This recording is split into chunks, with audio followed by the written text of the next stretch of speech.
Hello students, हम next chapter start करते हैं हमारा, दैट इज़ प्लांट किंगडम। अभी तक हमने आर.एच. विटाकर की पहली 3 किंगडम्स के बारे में बायोलॉजिकल क्लासिफिकेशन में पढ़ा था। मोनरा हमने वहाँ पर पढ़ा था, प्रोटिस्टा पढ़ा था और फिर हमने फंजाई पढ़ी थी। अब नेक्स्ट जो हमारी 4th किंगडम है दैट इज़ प्लांट किंगडम, उसके बारे में हम पढ़ते हैं। तो प्लांट किंगडम में आर.एच. विटाकर के हिसाब से कौन कौन से ऑर्गेनिजम्स आए थे? ऑल ऑटोट्रॉफिक जो अपना खाना खुद बना रहे हैं, यूकैरियोटिक जिनमें वेल डेवलप न्यूक्लियस और ऑर्गेनेलीज प्रेजेंट होती हैं, एंड मल्टी सेलर ऑर्गेनिज्म जो बहुत सारी कोशिकाओं से बने होते हैं। तो ये जितने भी organism that have these characters, autotrophic, eukaryotic and multicellular organism forms the plant kingdom. लेकिन कुछ एक्सेप्शंस हैं हमारे पास, जैसे हम कहें कॉलरा है, क्लेमाइडोमोनास है, एसिटोब्यूलेरिया है, ये सारे क्या हैं? यूनिसेलुलर प्लांट्स हैं ये हमारे। There are some exceptions are there, जिसमें वैसे तो हम क्या बोल रहे हैं, प्लांट में सारे कौन आएंगे? मल्टीसेलुलर, लेकिन कॉलरा, क्लेमाइडोमोनास, एसिटोब्यूलेरिया ये सारे क्या हैं? यूनिसेलुलर प्लांट्स हैं।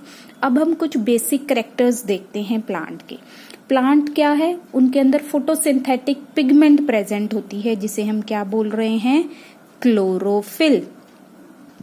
क्लोरोफिल के अलावा भी और तरह की पिगमेंट्स भी मिलेंगी, जैसे जो अलग अलग कलर इम्पार्ट करती हैं हमारे प्लांट को। जैसे गाजर है वो लाल दिखाई दे रही है, या कोई पर्पल कलर की चीज हमें दिखाई दे रही है, या कोई ब्राउन कलर की, तो वो उसके हिसाब से उनके अंदर एक और कलरिंग एजेंट भी प्रेजेंट होते हैं। लेकिन जो मेन फोटोसिंथेटिक पार्ट हम जिसे बोलेंगे दैट इज क्लोरोफिल बोलेंगे।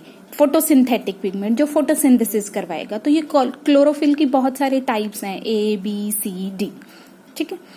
नेक्स्ट है सेल वॉल। इनमें प्लांट्स में सब में क्या प्रेजेंट होती है? सेल वॉल प्रेजेंट होती है, जो किस चीज से बनी हुई है? सेलुलोज से बनी हुई है। प्लांट का दूसरा मेन, प्लांट सेल के अंदर क्या है? बहुत बड़ा वैक्यूल दिखाई देगा। 9th में हमने एक स्ट्रक्चर किया था प्लांट सेल, जिसमें हमने क्या देखा था? इस तरह का हमने स्ट्रक्चर बनाया था। ये प्लाज्मा मेम्ब्रेन, ये सेल वॉल और एक बड़ा सा वैक्यूल, बाकी सारी ऑर्गेनेलीज यहाँ पर प्रेजेंट है। ये समझो न्यूक्लियस है, माइटोकॉन्ड्रिया है, क्लोरोप्लास्ट है।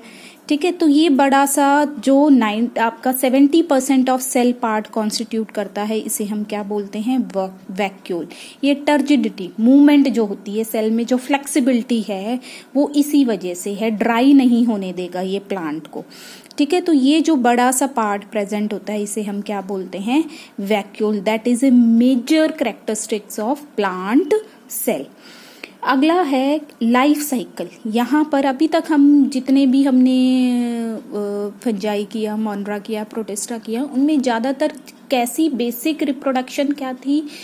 या तो आपकी वेजिटेटिव थी, फ्रेगमेंटेशन हो गई, बर्डिंग हो गई, या एसेक्सुअल रिप्रोडक्शन थी जिसमें स्पोर्स प्रोड्यूस हो रहे थे। वहां पर कुछ ही केसेस में हमने क्या देखा था कि सेक्सुअल रिप्रोडक्शन हो रही है। हमने फंजाई में आकर देखा था थोड़ी बहुत सेक्सुअल रिप्रोडक्शन थी। लेकिन प्लांट ऐसे ऑर्गेनिजम्स हैं दे शो सेक्सुअल रिप्रोडक्शन। उस सेक्सुअल रिप्रोडक्शन में एक टर्म आती है अल्टरनेशन ऑफ जनरेशन। मतलब अल्टरनेट का मतलब क्या होता है? एक के बाद एक। इसमें क्या होगा? मान लो ये 2 ऑर्गेनिज्म हैं, जर्नल भी बताती हूँ, फिर डिटेल हम आगे करेंगे। ये 2 ऑर्गेनिज्म है, ये अपने गेमीट्स बनाए, ये गेमीट बनाए। यहाँ पर जो जब गेमीट बनेगा, जितने इनके सेल में क्रोमोसोम थे, गेमीट में क्रोमोसोम क्या जाएंगे? आधे जाएंगे। जैसे हम ह्यूमन बीइंग्स का एग्जांपल लेकर चलते हैं, आपको वहां से अच्छे से समझ आएगा। हमारे ह्यूमन बीइंग्स में हर सेल में क्या है? 46 क्रोमोसोम है। तो मेल के अंदर भी, मेल को हम क्या है? इस सिंबल से दिखाते हैं बच्चे, और फीमेल को हम इस सिंबल से दिखाते हैं। ठीक है। तो फीमेल के अंदर भी 46 क्रोमोसोम है। इनसे जब गेमीट्स बन रहे हैं, मेल क्या बनाता है? स्पर्म बना रहा है, तो उसके अंदर कितने क्रोमोसोम आएंगे? 23। ये भी क्या बनाएगी? 23 क्रोमोसोम वाला गेमीट बनाएगी या एग बनाएगी। जब ये दोनों मिले सेक्सुअल रिप्रोडक्शन में क्या हो गया, फ्यूजन हो गया, तो यहाँ से जो सेल बनेगा इसके पास कितने क्रोमोसोम हो गए दोबारा से 46। तो क्या हुआ 46 फिर 23 फिर दोबारा से 46, तो अल्टरनेट हो रहा है। अब ये 46 आगे जाकर क्या पहले क्या बनाएगा 23, फिर जब फ्यूजन हो जाएगा तो क्या बनाएगा 46। तो ये जो अल्टरनेशन है डिप्लॉयड हैप्लॉयड डिप्लॉयड, इसे हम क्या बोलते हैं, अल्टरनेशन ऑफ जनरेशन। डिप्लॉयड और हैप्लॉयड हम आगे पढ़ेंगे, ठीक है। तो ये एक जर्नल की भी यहाँ पर प्लांट का मेजर क्या करेक्टरिस्टिक है, दे show alternation of generation and alternation of generation is a characteristic feature of sexual reproduction. Sexual reproduction जहां पर दो पेरेंट्स इन्वॉल्व होते हैं उसका मेजर करेक्टरिस्टिक्स क्या है, अल्टरनेशन ऑफ जनरेशन, जिसमें ऑर्गेनिज्म क्या प्रोड्यूस कर रहा है, गैमीट प्रोड्यूस कर रहा है, और उस गैमीट के पास क्रोमोसोम नंबर क्या होंगे, आधे होंगे। जैसे हमारे अंदर 46 क्रोमोसोम है तो जो गैमीट बनेगा कितने जाएंगे, 23 जाएंगे, ठीक है। तो ये हो गया हमारा कुछ बेसिक करेक्टरिस्टिक जो हर प्लांट सेल में आपको दिखाई देगी। लेकिन अब हमारे पास इतनी तरह की वैरायटीज हैं प्लांट की, तो प्लांट की जो क्लासिफिकेशन है प्लांट की क्लासिफिकेशन जो आज के टाइम हम यूज कर रहे हैं उसको हम क्या बोलते हैं, फाइलोजेनेटिक क्लासिफिकेशन सिस्टम। ये आज हमारी प्लांट को, अब प्लांट हर प्लांट में ये करेक्टरिस्टिक है, तो लेकिन प्लांट भी कोई बहुत छोटे दिखाई दे रहे हैं, कोई हमें काई है, काई में और आप जो आप अपने आसपास ट्रीज देख रहे हैं उनमें देखकर अंतर बता सकते हो ना। तो क्या ऐसे बेसिक करेक्टरिस्टिक्स हैं जो काई को और ट्री को एक दूसरे से अलग कर रहे हैं, मतलब बांट रहे हैं, क्लासिफिकेशन कर रहे हैं। तो वो जो क्लासिफिकेशन का आधार है प्लांट्स में उसको हम क्या बोलते हैं, फाइलोजेनेटिक क्लासिफिकेशन सिस्टम, जिसमें 3 मेजर बेसिस बनाए गए। क्या, एक तो एवोल्यूशनरी रिलेशनशिप। एवोल्यूशनरी रिलेशनशिप का मतलब क्या है कि उनकी पूर्वज कैसे थे, फिर उनमें क्या क्या बदलाव होते रहे जिससे क्या है एक नए तरीके का प्लांट बना। तो एवोल्यूशनरी हिस्ट्री हमने एक बेस बनाया कि उनमें क्या रिलेशनशिप है।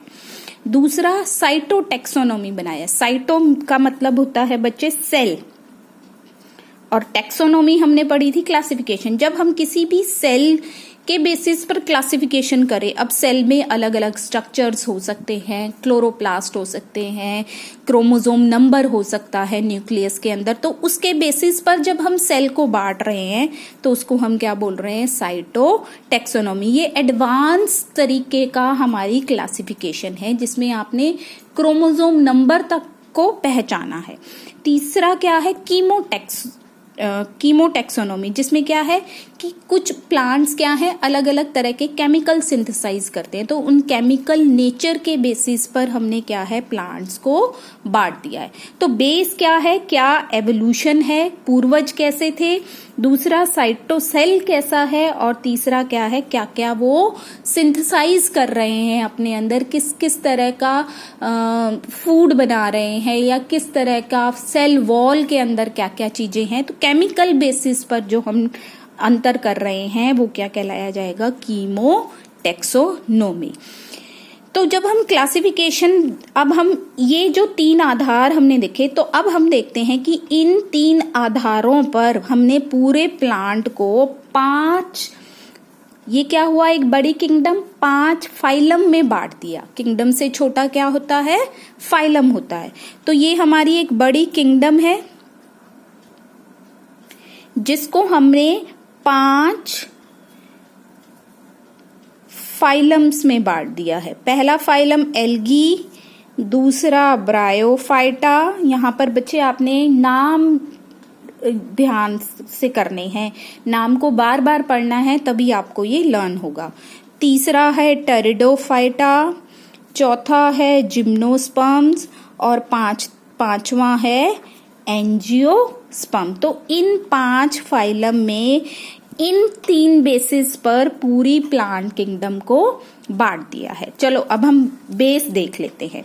क्या देखा कि प्लांट कि एवोल्यूशन में देखा गया कि वो प्लांट जो अपने अंदर एम्ब्रियो बना रहे हैं, बच्चा बना रहे हैं या नहीं बना रहे, एम्ब्रियो एब्सेंट, एम्ब्रियो प्रेजेंट, तो वो बहुत सारे ऐसे ऑर्गेनिज्म आ गए जिसमें एम्ब्रियो टोटली एब्सेंट था, उनको कौन सी फाइलम में डाल दिया गया, एल्गी में डाल दिया गया, काई में डाल दिया गया।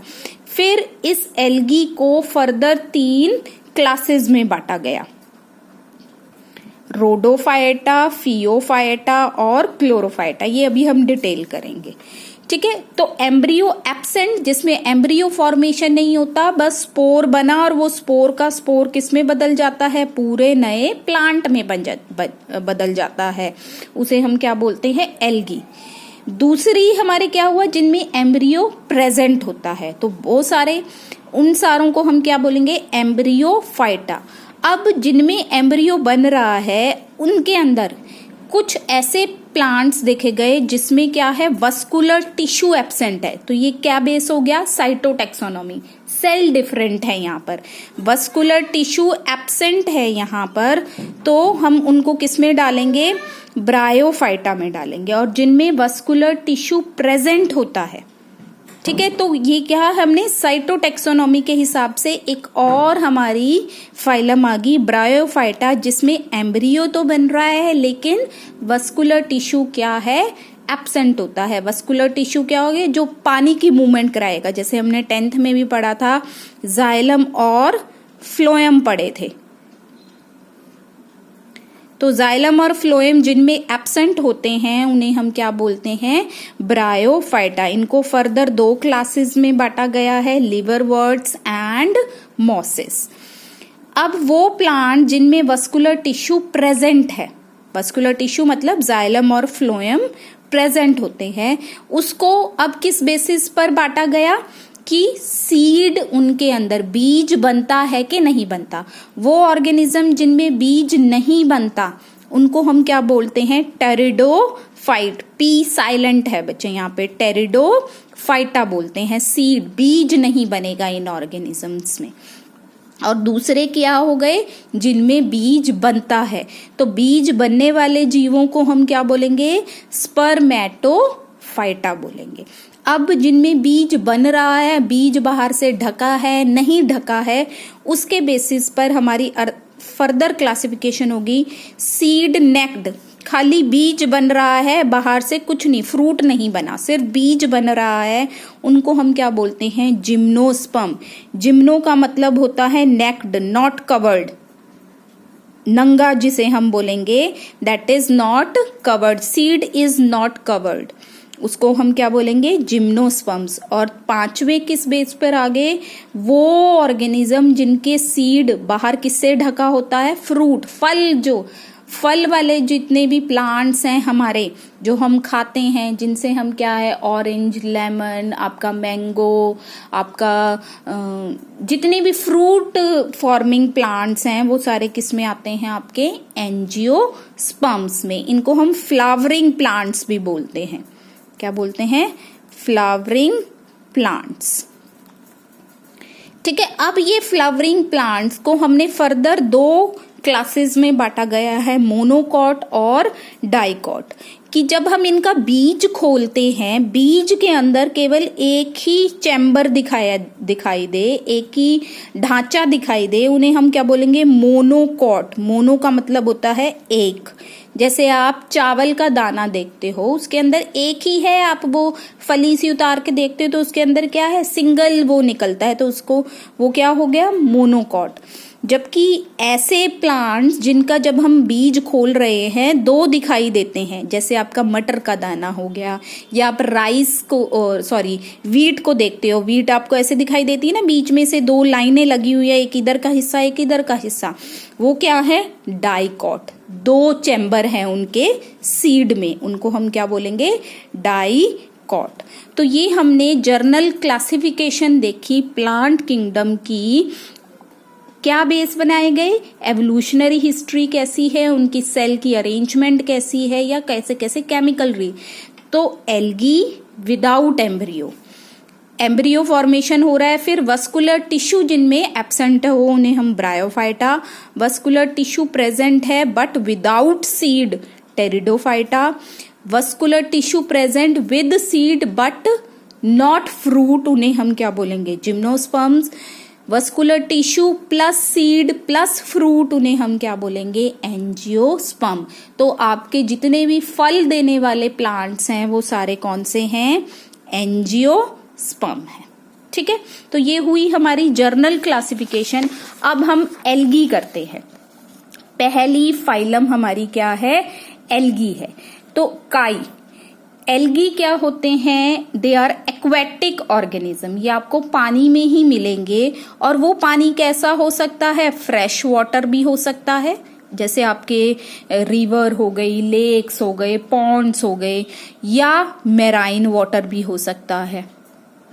मेराइन मतलब समुंदर का जो पानी है, या आपका गंदा पानी, स्टेगनेंट खड़ा हुआ पानी है, किसी भी तरीके का जो पानी है। मतलब एल्गी क्या है, वाटर में, पानी में रहने वाले जीव है, aquatic. Aquatic word is used for water. ठीक है, दूसरी चीज क्या है, body is thallus like. Thallus का मतलब क्या होता है, बस ऐसे ऐसे प्रेजेंट है,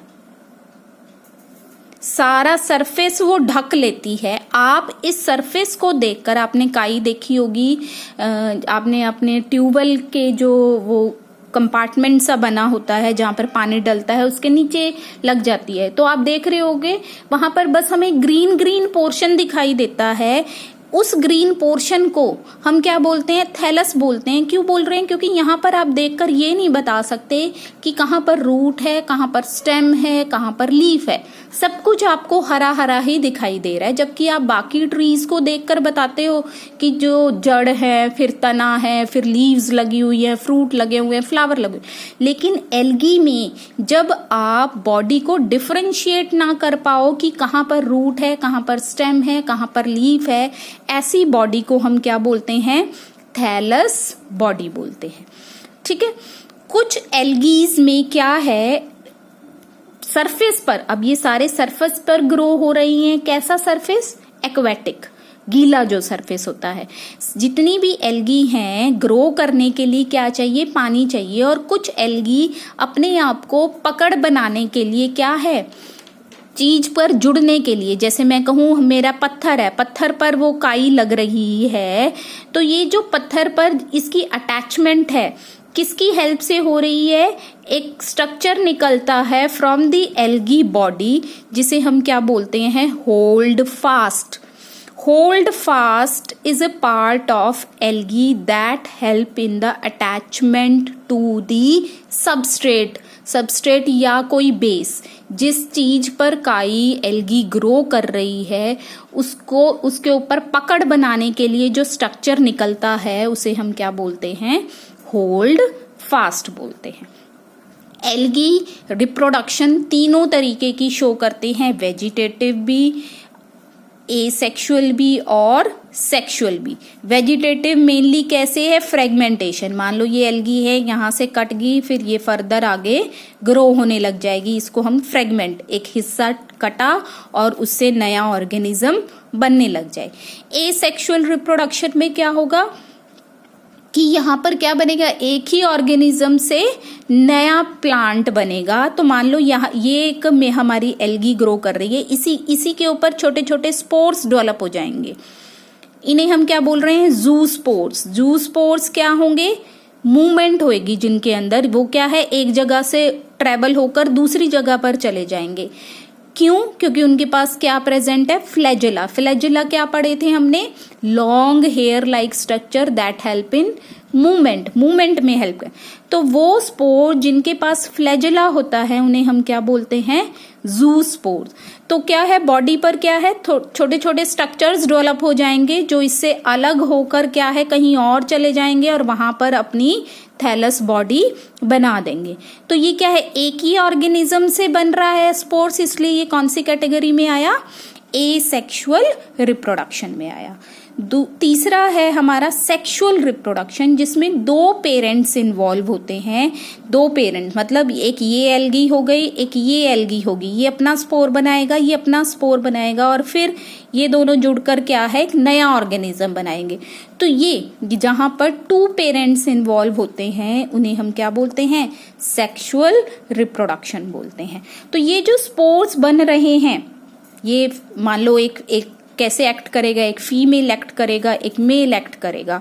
तो अगर ये स्पोर्स बिल्कुल एक जैसे प्रोड्यूस होते हैं, स्पोर बोले या हम गैमीट बोले, अगर ये स्पोर्स बिल्कुल एक जैसे प्रोड्यूस होते हैं उनको हम बोलते हैं आइसोगैमस। यहाँ पर male and female gamete look similar, बिल्कुल एक जैसे दिखाई देंगे, आप देखकर अंतर नहीं बता सकते कि ये 2 अलग अलग एल्गी से प्रोड्यूस हुआ है। अगर ये जो गैमीट प्रोड्यूस हो रहे हैं इनमें फ्लैजिला नहीं है, तो स्पायरोगायरा हमारी जो एल्गी है वो आइसोगैमस गैमीट बनाती है बट विदाउट फ्लैजिला।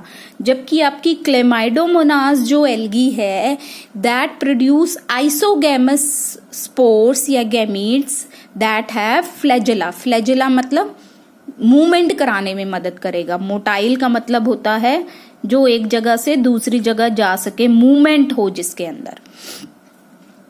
तो आइसोगैमस का मतलब समझ आया, जब 2 डिफरेंट एल्गी एक जैसे गैमीट बनाएंगे उन्हें हम क्या बोलेंगे, आइसोगैमस। इसके अपोजिट क्या होगा, एन आइसोगैमस, जिसमें आप देखकर ही अंतर बता सको कि ये एक दूसरी एल्गी ने बनाया है, ये दूसरी। जैसे यहां दिख रहा है एक बड़ा है एक छोटा है, तो उसको हम क्या बोलेंगे, anisogamous. Gametes are dissimilar in size.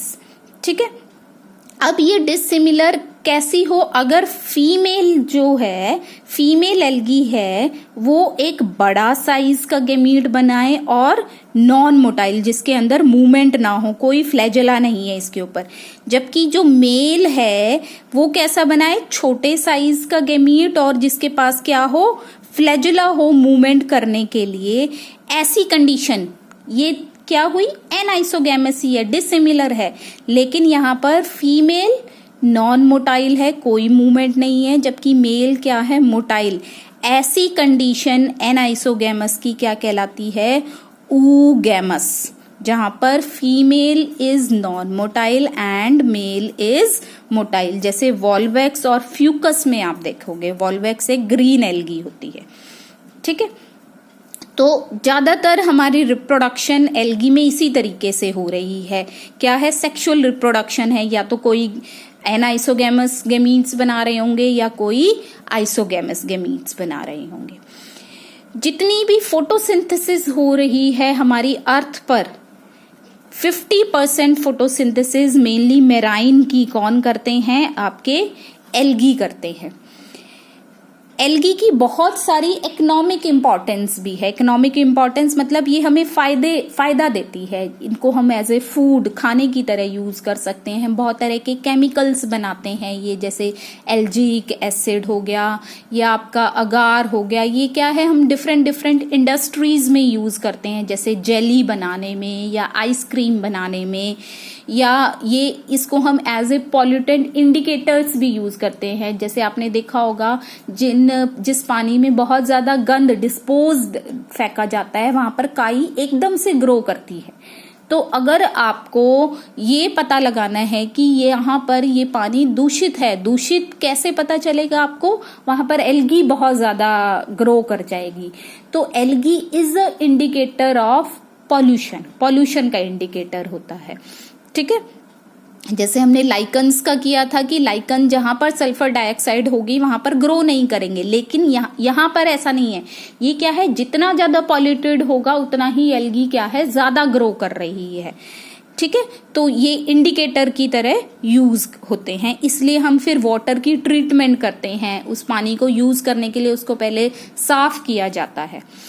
या आपने देखा होगा बहुत सारी एंटीबायोटिक्स, बैक्टीरिया को किल करने के लिए जो दवाइयां हैं, या हम कहें फूड का सोर्स है, हम एल्गी को बहुत पर्पसेस के लिए यूज करते हैं। हम डिफरेंट क्लासेस में इंडिविजुअली देखेंगे। तो इकोनॉमिक इम्पोर्टेंस का मतलब है ये हमें फायदा भी पहुंचाती हैं।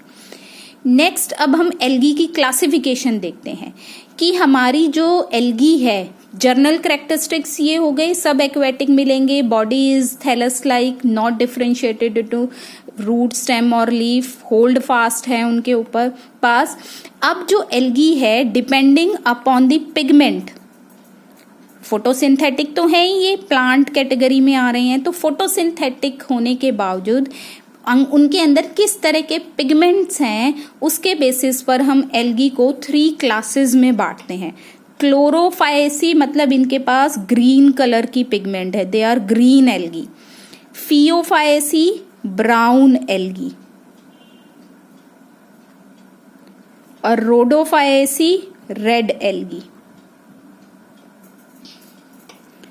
ठीक है, तो 3 क्लासेस में बांट रहे हैं on the basis of the pigment they have, chlorophyceae, phaeophyceae और रोडोफायेसी। क्लोरोफायेसी जो यूजुअली आप अपने आसपास देखते हो जितने भी, क्योंकि ये क्या है, फ्रेश वाटर में होने वाली हैं, आपके जो आसपास जो तालाब हैं, रिवर्स हैं, पॉन्ड्स हैं, उनमें जो काई लगी हुई है, दे आर ग्रीन एल्गी, क्लोरोफायेसी को बिलोंग करते हैं। तो ये जो ग्रीन एल्गी है ये यूनिसेलर भी हो सकती है और मल्टी सेलर भी हो सकती है। जैसे हम यूनिसेलर की बात करें, यूनिसेलर में कौन आ जाएगा आपका, कॉलरा, क्लेमाइडोमोनास।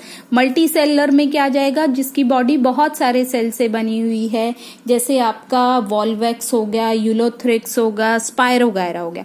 अब ये जो मल्टी सेलर नेचर है, मान लो अगर ये बहुत सारे सेल से बना हुआ है, अगर ये सारे सेल्स गुच्छा बना रहे हैं, कॉलोनी, ग्रुप बना रहे हैं, कॉलोनी बना रहे हैं, कॉलोनी बोलो या ग्रुप बोलो,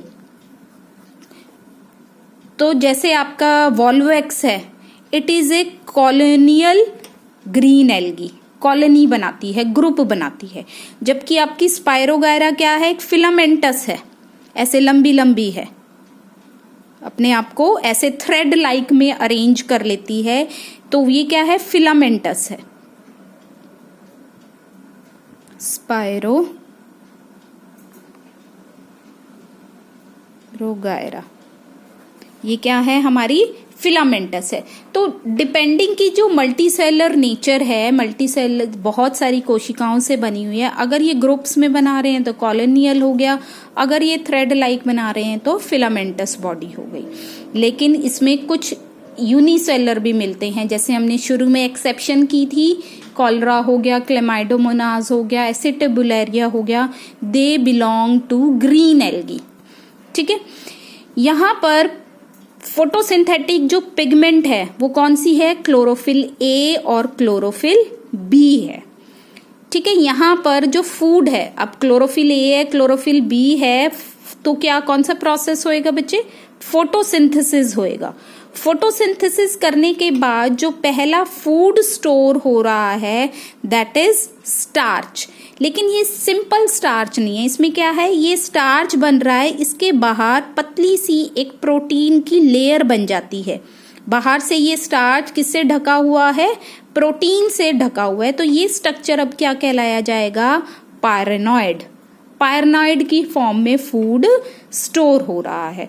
पिगमेंट कौन सी है, क्लोरोफिल ए और क्लोरोफिल बी। सेल वॉल किससे बनी हुई है, सेलुलोज से, और बाहर एक लेयर प्रेजेंट है किसकी है, पैक्टोज की। सबसे बड़ी unicellular algae acetabularia, largest unicellular algae also belong to chlorophyceae. अब हम इकोनॉमिक इंपॉर्टेंस देखते हैं। अभी हमने बात करी थी ना कि हम फूड की तरह, खाने की तरह खाते हैं। जैसे कॉलरा को बहुत सारी कंट्रीज में खाया जाता है, उल्वा को खाया जाता है as a source of food.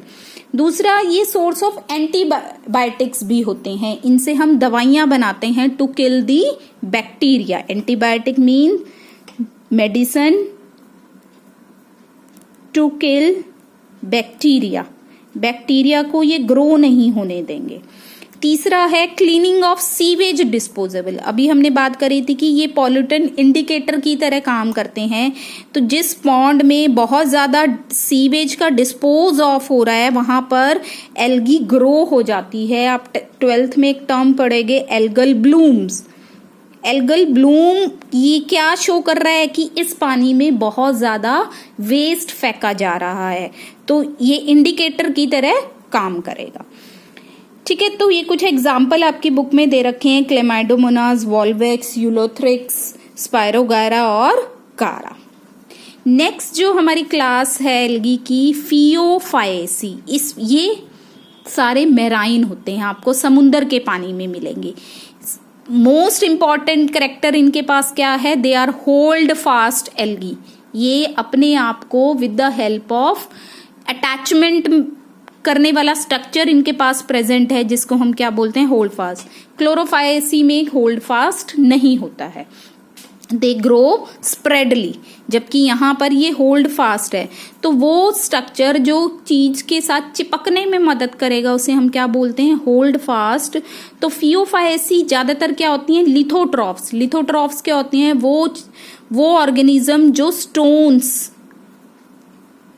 के ऊपर ग्रो कर जाते, पत्थरों के ऊपर जो ग्रो कर जाते हैं उन्हें हम क्या बोलते हैं, लिथोट्रॉप्स। तो समुंदर के नीचे जितना भी आपका हार्ड पार्ट है उसके ऊपर इजीली ग्रो हो सकते हैं कौन, फियोफाएसी ग्रो हो सकते हैं आपकी ब्राउन एल्गी।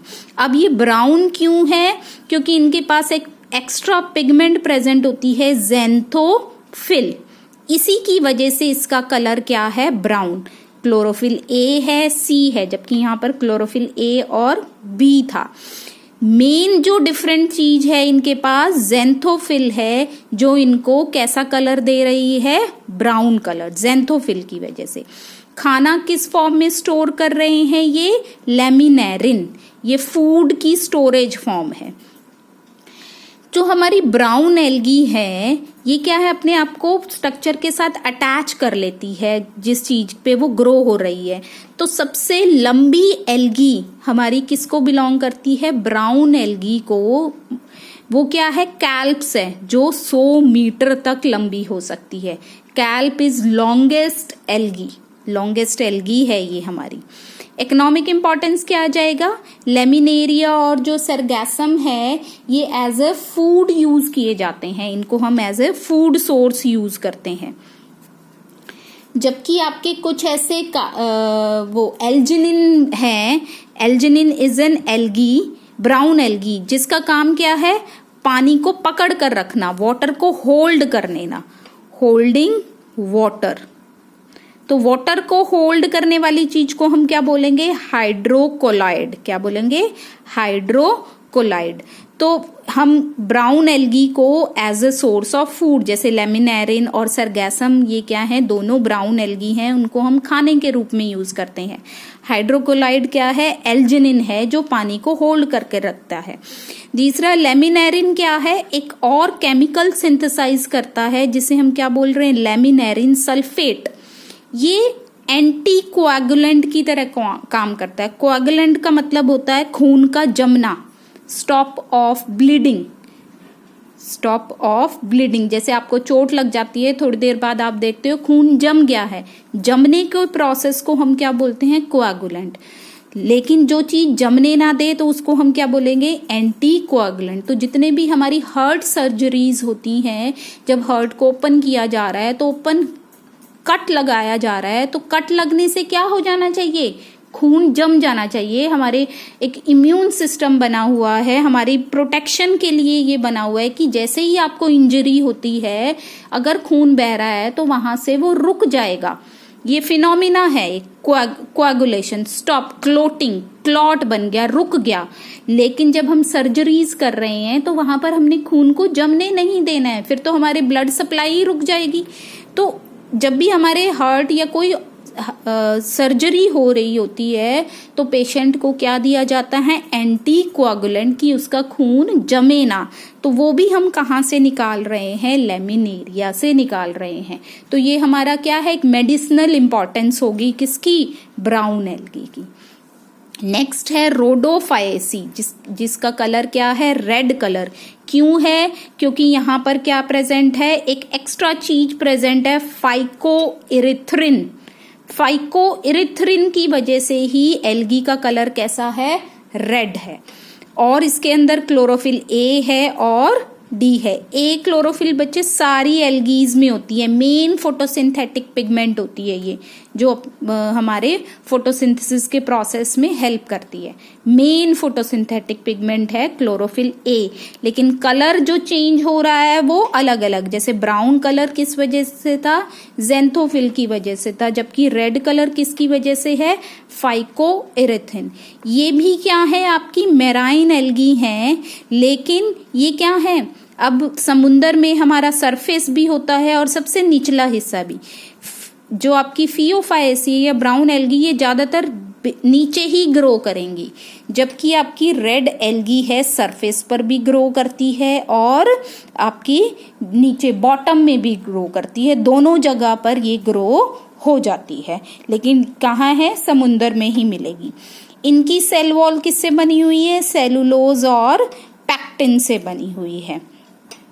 यहाँ पर फूड किस फॉर्म में स्टोर हो रहा है, फ्लोरिडियन स्टार्च, जिसका स्ट्रक्चर कैसा है, जैसे हमारा एनिमल स्टार्च का होता है, जिस ग्लाइकोजन, हम ग्लाइकोजन की फॉर्म में फूड स्टोर करते हैं एनिमल्स, तो इसका फ्लोरिडियन स्टार्च का स्ट्रक्चर बिल्कुल वैसा ही, it resemble the structure of glycogen.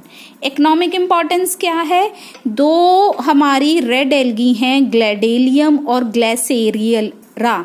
ये क्या है, जेलिंग एजेंट बनाने में मदद करती हैं। वो जेलिंग एजेंट क्या है, अगार। बहुत इंपॉर्टेंट क्वेश्चन है, कई बार आता है। Agar is obtained from which algae, red algae क्या नाम है उसका, ग्लाइडियम। ठीक है, इससे ऑब्टेन किया जाता है अगार को, जो हम जितनी भी आपकी आइसक्रीम फॉर्मेशन है या आपकी जेलिंग है या रिसर्च में जो हम काम कर रहे हैं, जहां पर आपको चीज जमाने की जरूरत है, तो वहां पर हम क्या यूज करते हैं, अगार यूज करते हैं। वो आपको कहाँ से मिल रहा है, रेड एल्गी से मिल रहा है।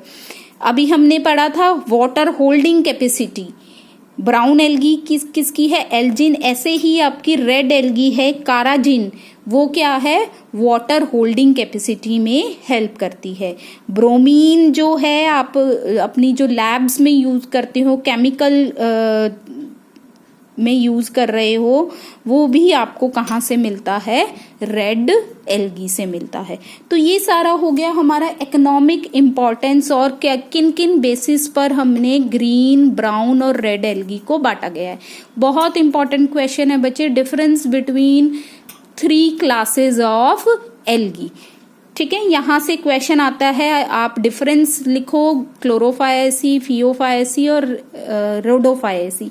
या छोटे क्वेश्चंस कैसे बनेंगे, अगार कहाँ से मिल रहा है आपको, आप कुछ ऐसे एल्गी होते हैं जो आप as a source of food use करते हैं। जैसे एक एल्गी होती है स्पाइरुलिना, स्पाइरुलिना है एक एल्गी है, इसको हम as a food supplement use करते हैं। सप्लीमेंट ये किस चीज का है, प्रोटीन, प्रोटीन का सोर्स है ये। तो जब हम स्पेस में, जो भी साइंटिस्ट स्पेस में जा रहा है, वहां पर वो फूड नहीं ले जा सकते, तो वो एल्गी को ले जाते हैं। जो स्पेस ट्रेवलर्स होते हैं, they use algae as a source of supplement. अपने फूड के सप्लीमेंट्स पूरे करने के लिए भी प्रोटीन भी चाहिए बॉडी को, तो वो इस चीज को, एल्गी को यूज करते हैं। तो छोटे छोटे क्वेश्चंस हैं बच्चे, वो यहाँ से आते हैं। कोई पूछ लेगा यूनिसेलर एल्गी का नाम बताओ, या हम कहें अगार वाला ही क्वेश्चन, लॉन्गेस्ट आपका एल्गी कौन सी होती है, लार्जेस्ट यूनिसेलर एल्गी कौन सी होती है, पॉल्यूटेंट इंडिकेटर्स जो होते हैं वो कौन सी क्लास को बिलोंग करते हैं, क्लोरोफाएसी। तो ये छोटे छोटे से क्वेश्चन है, बड़ा जो क्वेश्चन आएगा यहाँ से डिफरेंस आएगा। ठीक है, थैंक यू।